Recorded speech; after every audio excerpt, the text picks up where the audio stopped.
예, 여러분 안녕하세요. 자, 오늘은 조선 전기 시대의 문학에 대해서 좀 설명을 드리도록 하겠습니다. 자, 오늘은 그 기녀시조 8.4.4에 나오는 기녀시조부터 설명을 드리도록 하겠습니다. 페이지는 170페이지고요. 이 기녀시조는 그 4대부 문학이었던 그런 시조의 작자층이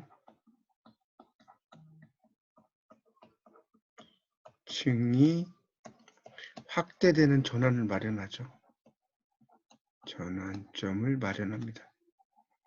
이게 이제 그 시조의 특징이라고 볼 수가 있고요. 특히 이제 기녀시조의 그 중에서도 이제 그 황진이의 시가 유명하죠. 황진이. 이제 황진이는 그 170쪽의 밑에서 두 번째 단락이 나오지만 대략 8습쯤 시조를 이제 썼다고 나오죠. 그런데 이제 특히 이제 어떤 사랑과 관련된 이런 내용이 많죠. 이별, 사랑 이런 거. 그래서 마지막 줄에 보면 어저, 내일이요 이렇게 나오죠. 그래서 내일은 나의 일이란 뜻이에요. 나의 일. 내일, 어저라는 말을 앞세워서 이별을 미처 알아차리지 못한 그리움 이런 것을 이야기하는 거고요. 제9태여 뭐 이렇게 나오는 것이 이제 다 걸리는 거죠. 제9태여 내가 있으라고 하면 안 가겠는데 이런 이야기죠. 보내고 그리는 정은 나도 몰라 한다. 이런 내용의 시조가 되겠고요. 그 다음에 또 이제 유명한 시조가 동짓달 기나긴 밤이죠. 동짓달 기나긴 밤. 동짓달 기나긴 밤에 한 허리를 베어낸다는 거죠. 한 허리를 베어내요. 고어로는 버여내요 이렇게 나오죠. 그러니까 벤다는 거죠. 그래서 춘풍 이불 아래 서리서리 넣었다가 봄바람이죠. 이불 아래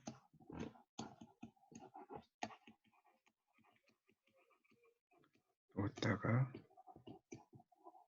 내가 사랑하는 님이죠. 사랑하는 님이 오면 굽이굽이 편다 이런 시조입니다. 그래서 이게 이제 특히 이제 이 기나긴 밤의 하늘이라는 것은 바로 시간의 공간화라고 볼 수가 있습니다. 그래서 그런 내용의 이제 작품이고요. 그다음에 이제 매창이 부안의 기생인 매창의 또 작품이 나오죠. 그래서 매창은 이제 그 시중에 이제 또 유명한 시조가 이화우 흩뿌릴제 이렇게 나오죠. 이화우 흩뿌릴제. 171쪽의 세 번째 단락입니다. 그러니까 이때 이화우라는 것은 백꽃비란 뜻인데 백꽃이 필 때 내리는 비 이런 의미로도 쓰이고요. 두 번째는 백꽃이 비처럼 내린다. 백꽃이 비처럼 내리는 모습 이것을 의미하기도 합니다. 그래서 그 이와 흩뿌릴제라고 이제 시작이 되죠. 울며 잡고 이별한 님 이렇게 나오죠. 추풍 낙엽에 그 사람도 나를 생각할 것인가 보내고 그리워하는 정은 나도 몰라 하노라 이런 시조죠. 그래서 상당히 이제 이별의 문제들을 상당히 또 잘 묘사한 작품이고 그 다음에 또 홍랑의 작품이 그 밑에 단락이 나오죠. 홍랑은 최경창과 사랑하는 사이였는데 이 홍랑에 보면 이렇게 나오죠. 맷버들 가려 꺾어 보내노라 이렇게 시작이 되죠. 그러니까 이 버드나무라고 하는 것은 좀 희무지를 가능한 거죠. 가지를 땅에다 심으면 거기서 또 싹이 나는 그런 게 맷버들이죠. 그러니까 결국 사랑의 지속성 이런 것을 이제 강조한다라고 볼 수가 있습니다. 이런 작품이 또 있어요. 그 다음에 이제 관인문학과 왕조사업 이런 것들이 있는데 여기에서는 이제 그 전제개혁 그러니까 토지와 관련된 전제개혁이 좀 나오고 있죠. 172쪽으로 넘겨보시면 나옵니다. 그래서 이제 우리가 조선시대의 그런 토지와 관련돼서는 과전법, 그다음에 직전법, 자, 이건 172페이지 두 번째 단락 넷째 줄 나와요. 관수관급제. 그래서 과전법은 현직 관리나 전현직 관리에게 이제 다 토지를 지급하는 것이고요. 직전법은 현직 관리에게만 토지를 지급하는 거라고 볼 수 있겠고, 관수관급제라는 건 녹봉으로 이제 지급을 하는 거죠. 이제 점점 토지가 없으니까 이렇게 이제 하는 그런 그 체제죠. 토지와 관련된 지급 체제다라고 이해하시면 될 것 같습니다. 172쪽의 마지막 단락에 보면 이제 문학에선 치인이 나오죠. 치인. 다른 사람을 다스린다는 거죠. 그게 이제 외면적인 것이고, 내면적인 것에는 수기, 내 몸을 닦는다는 거죠. 자, 이런 것들이 등장을 합니다. 그리고 이제 사장파나 부학파들이 서로 이제 논쟁을 하게 되겠고요. 174쪽에 두 번째 단락에 보시면 이 관광문학이라는 게 나와요. 174쪽에 관광문학 이라는 게 나옵니다. 그래서 이 관광문학은 일종의 사립문학을 대리보로 삼을 수는 없고, 이제 관인이죠. 관과 관련돼서 일하는 사람을 관인이라고 하죠. 그래서 관인문학과 사립문학을 이제 구분하는 용어다라고 볼 수 있습니다. 관인문학과 사립문학, 이런 것을 문학 담당층에 따라서 이제 구분하는 용어라고 볼 수 있겠고, 이 관광문학이라는 것은 조정해서 하는 공식적인 문학이다. 이게 이제 관광문학이죠. 조정해서 하는 공식적인 문학. 이렇게 이제 볼 수가 있겠고, 이 관인문학은 이제 어떤 관인 집단이 사사로 하는 행위, 이런 문학 행위까지도 포함을 한다라고 볼 수가 있겠습니다. 175쪽에 그 세 번째 단락에 보면 이제 서거정이 나오죠. 서거정은 그 태평하나 골개전 이런 작품을 또 짓죠. 그래서 이제 비속한 이야기를 거침없이 막 이제 글에다 올립니다.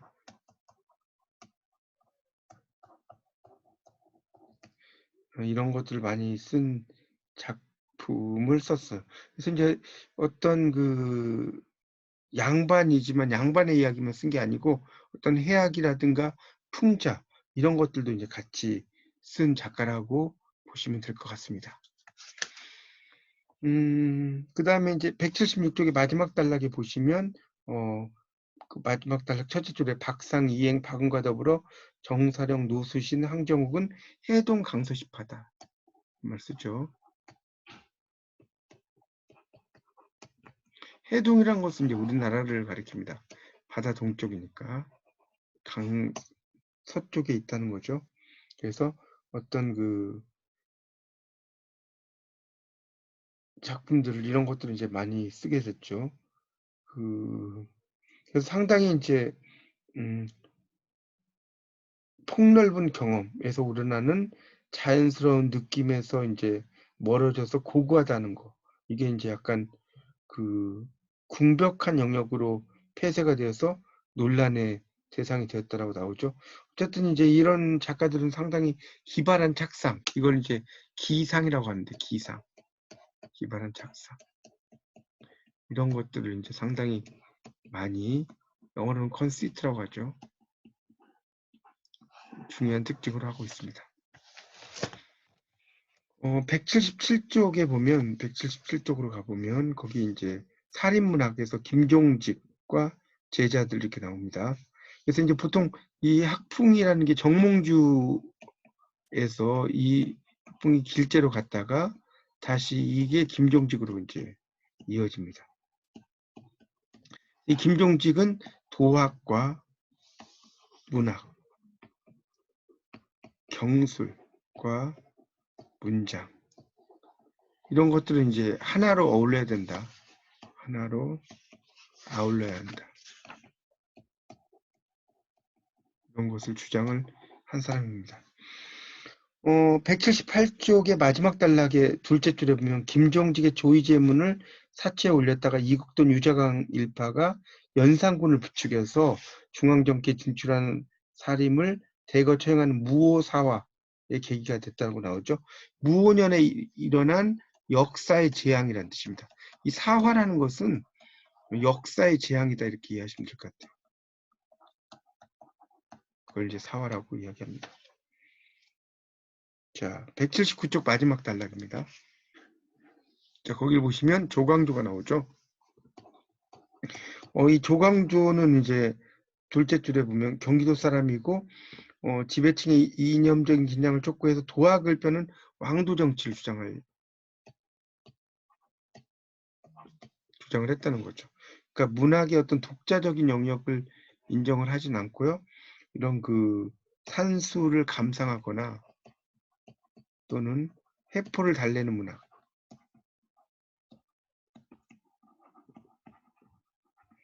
이런 것은 삼가야 된다. 삼가야 할 것을 주장을 했다. 이렇게 보시면 되겠죠. 그 180쪽에 보면 이제 서경덕 이황 이후에 새로운 방향이라고 나오죠. 그래서 이제 서경덕에 이르자 방향이 달라지고 서경덕은 진출하지 않고 숨어서 지내서 사활을 당하지 않고 학문을 뜻한 대로 이룰 수 있었다.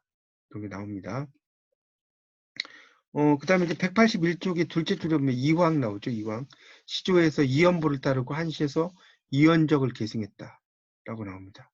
그래서 이황의 어떤 그 특징 같은 경우 상당히 원리 원칙이라든가 이런 것을 상당히 강조를 하는 작가라고 볼 수 있죠. 181쪽에 세 번째 단락에 보면 첫째 줄에 자기 고장 냇물 속에 있는 말 한 장 모양을 하고 있는 바위 이름을 따서 반타석이라고 지었다. 이말 나오죠. 반타석. 그래서 그런 흐르는 물과 멈추어선 바위의 관계를 묘사하면서 험난한 세태에 휩쓸리지 않는 의연한 자세 이런 것을 잘 이야기했다라고 볼 수가 있습니다.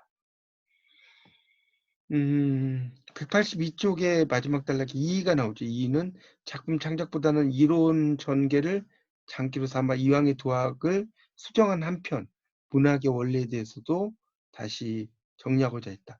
그래서 거기 보면 이제 제도지기라는 것을 이야기하고 있죠. 제도지기 이의는 그러니까 제도지기라는 것은 도를 실어 나르는 그릇이라는 뜻입니다. 제도지기죠.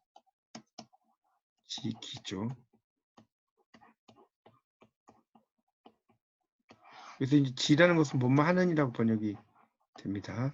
도를 실어 나르는 그릇. 이런 제도지기를 상당히 중시했다라고 볼 수가 있습니다.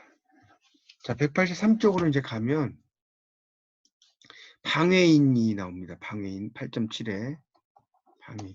이 방해인은 체제 밖 인물이다라고 보시면 됩니다.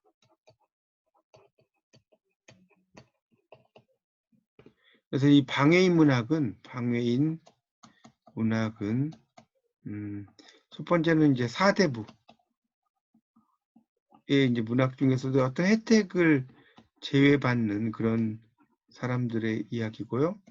그 다음에 이단 사상의 저류와 연결되어 있다. 이단 사상이 기본이 저류니까. 그 다음에 세 번째는 과거에 나가서 입신을 하지 않았다. 이것이 이제 특징이라고 볼 수 있습니다. 그래서 이제 이 대표적인 인물이 김시습이 되겠죠. 김시습. 그러니까 이 방해인은 어떤 공인된 규범, 방해인은 공인된 규범을 거부하고 내심의 반발이다 이런 것을 알 수가 있죠. 그래서 이제 김시습은 이제 그런 어떤 그 방해인적인 특징 이런 것들을 쭉 지니고 있다는 거죠. 그래서 이제 김시습의 뭐 대표적인 작품은 185쪽에 밑에서 두 번째 단락에 금오신화 나오죠. 금오신화. 금오산에서 쓴 새로운 이야기라는 뜻입니다. 신화는 귀신 신자가 아니라 새로운 신자예요. 금오신화를 이제 짓는데 그 대표적인 작품이 이제 만복사 젖보기, 취유부 벽정기, 이생규장전, 용궁부연록, 남현부주치 이렇게 이제 5개가 있습니다. 그래서 이제 외우는 방법은 만치용남으로 외우시면 됩니다. 그래서 이제 특히 이제 남현부주지는 그 저승의 지배자가 이제 자기 존재를 부정하는, 그러니까 저승에 가서 이제 저승의 지배자와의 어떤 이야기들 이런 거를 설명을 한 작품이라고 볼 수 있습니다. 그다음에 이제 도피와 반발 이런 것들도 이제 일어나죠. 조선 왕조가 그 186쪽에 보면 8.7.2에 불교와 도교를 배척을 합니다. 아시다시피 숭유억불 정책이니까. 그래서 이제 이 시기에 이제 그런 것들에 대한 이야기들이 또 쭉 나오고 있고요. 그 다음에 이제 소설을 주인공을 알려준 전우치 이런 것들도 등장을 하죠. 그 밑에서 2번째 단락 첫째 줄에 그래서 기이한 도술 이런 내용. 그래서 이 전우치와 이제 홍길동전이 또 같은 계열에 속한다라고 볼 수가 있습니다. 187쪽에 8.7.3에 보면 미천한 처지에서 겪는 고난이라고 나오죠. 미천한 처지에서 겪는 고난. 이런 것들도 이제 상당히 나오는데 특히 이제 188쪽의 2번째 단락에 보시면 어무적이 나와요. 188쪽. 어무적. 어무적은 천민이죠. 천민. 그리고 이제 장문에 상소를 올렸다고 또 나오고요. 미천한 백성이 어려운 사정을 자세히 들고 시정해 달라고 했다. 이렇게 나옵니다. 그래서 이제 그 비참하게 살았지만 아버지 덕분에 천인으로서 한문을 익혀요. 신문을 짓죠. 자기 고을 원님이 매화나무에까지 무리한 세금을 부과하자 백성이 매화나무를 도끼로 찍어버린 사건이 일어났죠. 어무적은 착매부. 그러니까 이 도끼로 찍는다는 뜻이죠. 매화매자 부를라는 작품을 또 짓습니다. 그래서 이런 그 횡포 같은 걸 규탄을 하기도 했습니다. 그래서 되게 이제 이 천민 출신의 이제 유명한 작가라고 볼 수가 있겠습니다. 자, 189쪽으로 가서요. 189쪽 8.7.4 3당 시인 나오죠. 3당 시. 그러니까 3당 시인은 뭐냐면 당시 풍을 모방한 3명의 시인이다라고 해서요. 8.7.4에 보면 백광훈, 그다음에 최경창, 이달이 나옵니다. 자, 이 세 사람 꼭 여러분이 알아두셔야 됩니다. 백광훈, 최경창, 이달이 3당 시인이에요. 보통 이제 객관식 시험으로 이제 많이 나오는데 다음 중 3당 시인이 아닌 사람은 누구냐 이렇게 나올 수도 있습니다. 그리고 이제 임제가 그 190쪽으로 넘기면 나오죠. 190쪽으로 넘기시면 세 번째 단락 임제 나오죠. 임제도 이제 4대 부문학의 체질을 개선했다. 그래서 이제 임제는 뭐 여러 작품들이 있죠. 원생, 몽유록, 수성지 뭐 이런 작품들도 있습니다. 임제 유명한 작품들이죠. 황진이 무덤에 가서 이제 찾아가서 이제 만나지 못해서 한탄한 시조 이런 걸로도 이제 썼고요. 또 염정시를 또 많이 썼죠. 염정시. 임제는 특히 이제 그 밑에서 2번째 줄에 폐강가라는 작품이 있는데 대동강에 사는 아가씨가 봄놀이를 하면서 수양버들 같은 결을 가진 비단을 짜서 이제 날렵한 옷을 님에게 지어줬으면 하는 그런 마음 이런 것을 드러낸 작품이 폐강가입니다. 그렇게 이제 볼 수 있겠고요. 그 다음에 이제 여성 한문학이 이제 나오죠. 191쪽에 보면 여성 한문학이 또 등장을 합니다. 이제 여성들의 이제 그런 작품들이 또 쭉 나오죠. 192쪽으로 넘기면 이제 신사임당 딱 나오고요. 그 다음에 그 마지막 단락에 난설원 나오죠. 난설원. 그 다음에 이제 193쪽의 2번째 단락에 이옥봉이 나옵니다. 대표적인 이제 여성 작가라고 볼 수 있는데 이 신사임당은 이 어머니인 걸로 아실 거고요. 그다음에 이제 초충도라고 해서 꽃과 곤충을 잘 그림을 그린 분이죠. 이 신사임당. 그리고 이제 여러 한시들을 짓는데 특히 사친, 부모님을 생각한다는 시도 있고요. 유대관령 망친정, 대관령을 넘으면서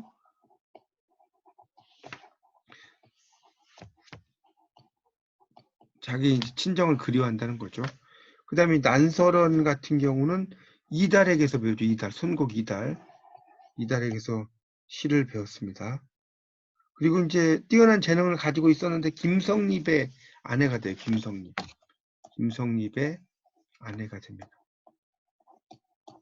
그런데 이제 그 두 사람 사이의 사이가 그렇게 좋지를 못했고요. 또 딸과 아들이 또 일찍 죽는 부름까지 많이 겹쳤고요. 그래서 이제 이 난설원은 이제 규원가가 대표적인 작품이라고 볼 수 있습니다. 이옥봉은 일종의 서울 출신이죠. 시가 되게 남성적이에요. 그래서 이제 이옥봉의 시는 분 냄새가 나지 않는다 라고 이 허균이 평가를 합니다. 그런 내용이 되겠습니다. 그래서 이제 이옥봉의 시 중에 이제 몽혼이라는 이옥봉의 시가 있어요. 그래서 그 시를 보면 이렇게 시작되죠. 칠원절군데 근래 안부 문여하. 요즘 안부는 어떠십니까? 이런 얘기죠. 월도 사창 첩한다. 달이 사창에 비치니 신첩은 한이 많습니다. 약사몽은 행유적. 만약에 영혼에 그림자가 있다면, 영혼에 이제 가는 길에 그 그림자가 있다면 행유적이죠. 문전 성로 반성사. 그대 문 앞에 돌길은 반쯤은 모래가 되었을 것이다. 이런 시죠. 그래서 이 시는 이제 생각한다라는 어떤 사라든가 뭐 이런 헤아린다 양이라든가 이런 내용을 전혀 쓰지 않으면서도 사랑의 감정을 잘 표현한 아주 명시라고 볼 수가 있겠습니다. 그 다음에 이제 이 194쪽에 매창이라고 하는 기생의 이제 시들 중에서 증취객이라는 시가 있어요. 증취객. 술에 취한 손님에게 준다 이런 얘기죠. 증취객. 이 시를 바친다. 그래서 이 시에서는 이제 기생이 아니고서는 할 수 없는 말을 절실한 매듭을 갖춰서 나타낸 또 시가 있습니다. 그래서 이제 그런 시들 또 춘원 봄의 원망이라는 시가 있죠. 그러니까 봄 동산의 아름다운 전경을 그리면서 님이 그리워서 눈물 짓는 그런 마음 이런 것을 나타낸 작품입니다. 그래서 이에서 이런 작품들을 보면 여성은 가까운 사람들과 함께 이룩하려는 삶에 대해서 깊은 관심을 가졌다라고 볼 수가 있겠습니다. 그래서 또 기녀들은 님과 이별을 많이 시에서 다뤘고요. 눈앞의 자연이나 상상의 세계로 눈을 돌려 사람 사이의 일을 잊을 때에는 남녀 공유의 시심을 찾았다. 그래서 주로 이제 여성들의 시는 사랑과 관련된 거나 이별 또는 부모님에 대한 생각 이런 것들이 중심적인 내용이라고 볼 수가 있겠습니다. 예, 이 시간은 여기까지 이야기를 드리고요. 다음에 또 이어서 강의를 하겠습니다. 감사합니다.